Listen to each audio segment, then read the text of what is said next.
Bismillahirrahmanirrahim. Very warm welcome, dear students. We are going to start today the new module, which is module 6.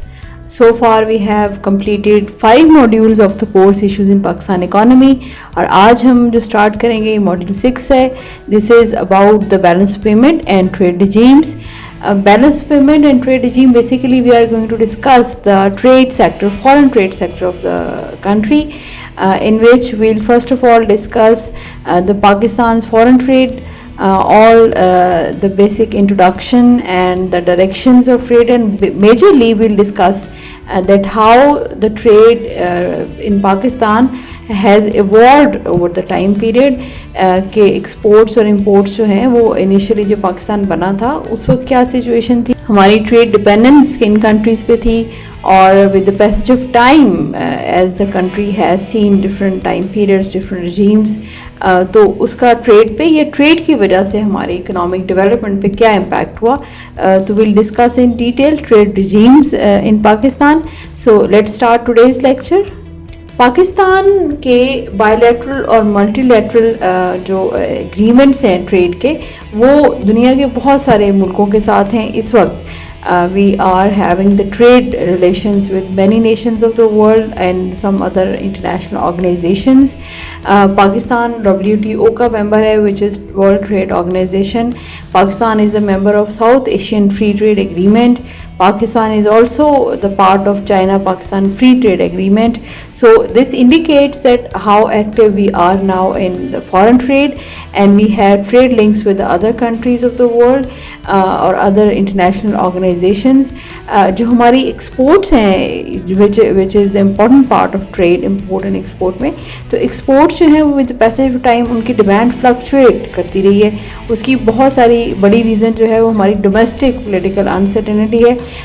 हमारी initially when Pakistan came into being, at that time we were basically an agrarian economy, और हमारी जो we discuss in trade regimes कि हमारी जो major trade थी उस वक्त, जो primary products थी वो agricultural products थी.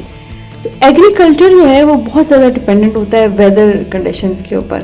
तो हमारे मुल्क में डिफरेंट टाइम में जो डिफरेंट इम्पैक्ट हुआ, weather impact over the agriculture sector, उसका एग्रीकल्चर प्रोडक्शन पे बहुत ज़्यादा असर हुआ, और उस agriculture production quantity and quality wise affected the exports of the country. So we had seen variation in the trade deficit in the country because we used to have trade deficit. तो trade deficit में भी बहुत ज़्यादा variation है different time periods पे due to this important factor behind. Pakistan की जो foreign trade है, अगर हम 1960s का टाइम पीरियड लें तो वो that is held responsible for inefficiencies in industrial structure. If you recall we had discussed in detail industrialisation, और उसमें हमने डिस्कस किया था कि डिफरेंट इंडस्ट्रियल सेक्टर डेवलपमेंट के डिफरेंट जो रिजीम्स थे. तो there was a regime initially 50s के टाइम में, if you recall we had discussed कि Pakistan has imposed imports restrictions positively affected the industrial structure in the country. तो ये एक बहुत important factor है. Then there is another observation, the import taxes जो हैं हमारे, वो हमारे half of the government जो total revenue collect करते हैं उससे ज़्यादा है import taxes हैं. उसमें more than half portion जो है import taxes का है. किसी भी मुल्क की ट्रेड पॉलिसी, ख़ास तौर पे डेवलपिंग कंट्री में, that use to play very important role in the development और economic development of that country. So these are the factors with reference to Pakistan, as Pakistan is a developing economy. So this highlights the importance of discussing the trade policy of the country, जो कि different time periods पे रही है, so that we can identify the issues behind the trade policies which were adopted by the different governments in different time periods, और फिर उसके क्या consequences we had seen as a nation, and knowing the history of trade regimes in the country.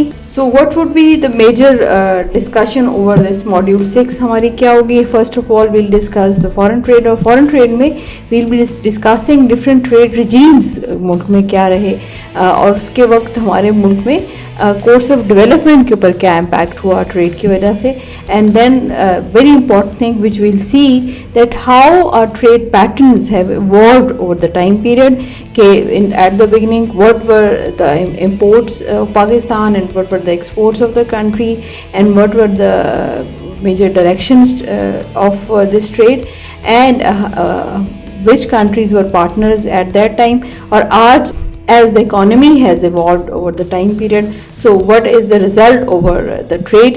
तो हम ये देखेंगे कि जो with the passage of time हमारे ट्रेड की डायरेक्शंस और पैटर्न्स जो हैं वो किस तरह से इवॉल्व हो गए. 1948-49 में immediately after the beginning of Pakistan हमारे जो इंटरनेशनल ट्रेड सेक्टर था उसमें हमारे major trading partners were India and UK, right. अब इंडिया और यूके के साथ साथ other developing economies as well, जो कि लेकिन मेजर पार्टनर्स ये थे, पर इसके अलावा we had a trade with the developed nations, Germany, Italy, US, other European countries, but major partners were UK and India. और हमारी टोटल ट्रेड का 67% goes with India and UK. And our trade composed of mainly 5 commodities: raw jute, raw cotton, raw wool, tea and hides. तो ये जो 5 primary products हैं इनकी हमारी exports होती थी. इसके ऊपर हमारे ट्रेड लिंक्स, एक्सपोर्ट लिंक्स थे कंट्रीज़ के साथ, और हमारे मेजर जो था पार्टनर वो इंडिया था, और इंडिया के साथ साथ हमारी यूके के साथ बहुत ज़्यादा ट्रेड थी. That was the picture of 1948-49 Pakistan बनने के थोड़े ही अरसे के बाद. अब इसमें इंडिया को देखें अगर हम, तो 1949 में ईस्ट पाकिस्तान की 80% trade was with India, and जो वेस्ट पाकिस्तान है in which we are residing now as having 50% trade links with India, जो हमारा बहुत बड़ा ट्रेड पार्टनर था उस वक्त. तो ये this highlights the independence of Pakistan foreign trade over India at that time period 1949 में, कि हमारी जो फॉरेन ट्रेड थी वो हाईली डिपेंडेंट थी इंडिया के ऊपर, इम्पोर्ट्स में भी और एक्सपोर्ट्स में मेजरली. तो India was a major trading partner of the Pakistan at that time.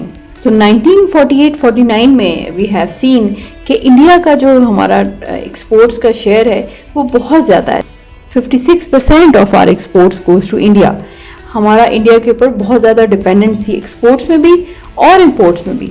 लेकिन ये जो डिपेंडेंस थी इंडिया के ऊपर एक्सपोर्ट्स और इम्पोर्ट्स में, ये with in a decade that has changed totally, कि एक डिकेड के अंदर ही हमारा जो इंडिया के ऊपर डिपेंडेंस थी एक्सपोर्ट्स में भी और इंपोर्ट में वो नहीं रही. एक्सपोर्ट्स का शेयर 56% से रिड्यूस होकर 4.1% पे आ गया आफ्टर अ डिकेड.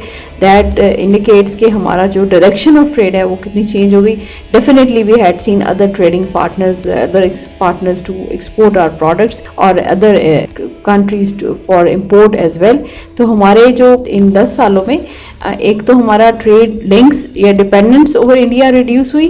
सेकेंडली हमारा जो डायरेक्शन ऑफ ट्रेड है जो चेंज लिखा हुआ है, तो वो एक तो ट्रेडिंग पार्टनर्स का डायरेक्शन का चेंज था. सेकेंडली प्राइमरी प्रोडक्ट से we as we had industrialisation beside at that time with in the next 10 years. सो हमारी जो प्राइमरी प्रोडक्ट से हम we have been shifted to semi manufacture products. तो हमारा जो शेयर है प्रोडक्ट्स का उसमें भी चेंज आया. सबसे इम्पॉर्टेंट जो है वो इम्पैक्ट या सबसे इम्पॉर्टेंट इफेक्ट था 1949 में. उस टाइम पे जितने ट्रेड लिंक्स थे हमारे कंट्रीज़ के साथ, ये countries were following sterling area, pound sterling. 31% pound जो है वो 31% डिवैल्यूएट हुआ 1949 में. और जितने कंट्रीज़ थे they were having trade links, so they followed, उनकी करेंसी भी डिवैल्यू हुई. But Pakistan at that time decided to maintain its old exchange rate. और इसके रिजल्ट में क्या हुआ, इमीडिएटली हमारी जो एक्सपोर्ट्स थी, जैसे कि हमने अभी देखा है कि हमारी major trading partner were UK and India, 67% हमारी एक्सपोर्ट्स आती थी.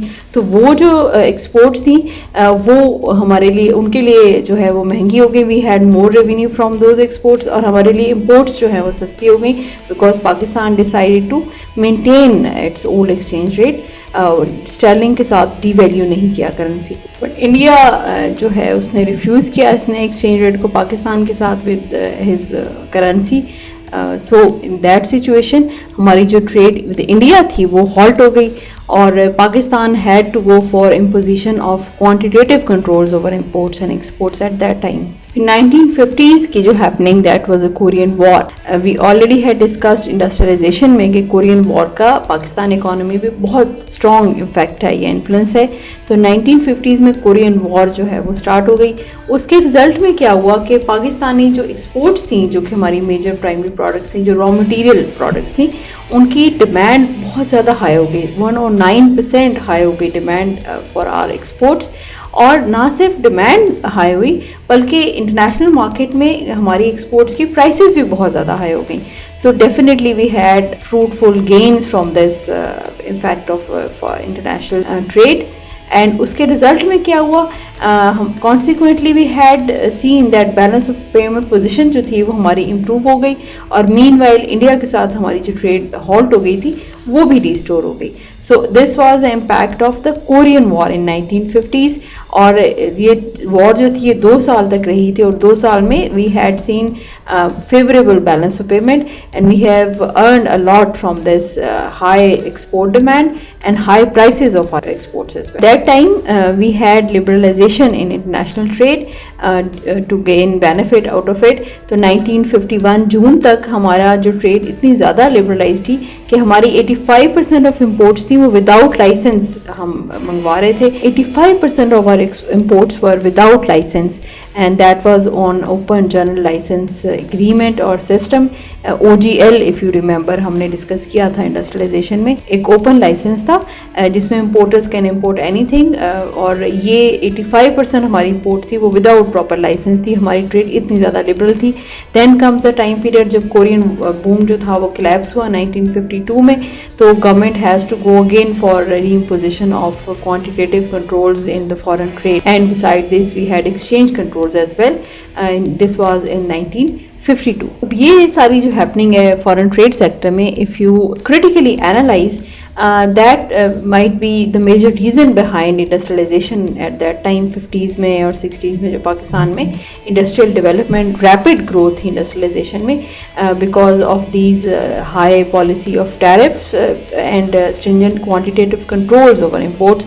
Import substitution industrialization को बहुत ज़्यादा फ़रोग़ मिला by using these kind of import controls.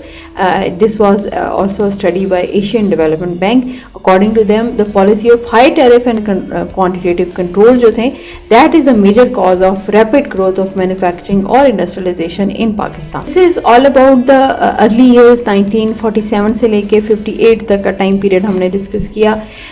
इस टाइम पीरियड में हमारे फॉरेन ट्रेड सेक्टर में, ये हमारे इंपोर्ट्स एक्सपोर्ट्स में, हमारे फॉरेन ट्रेड कंट्रोल्स या हमारे एक्सचेंज कंट्रोल्स में क्या सिचुएशन थी और उसके क्या consequences we had seen at that time. उस time we had used differentiated structure of tariffs over imports, और हमारे जो एक्सचेंज रेट है we did not devalue our currency.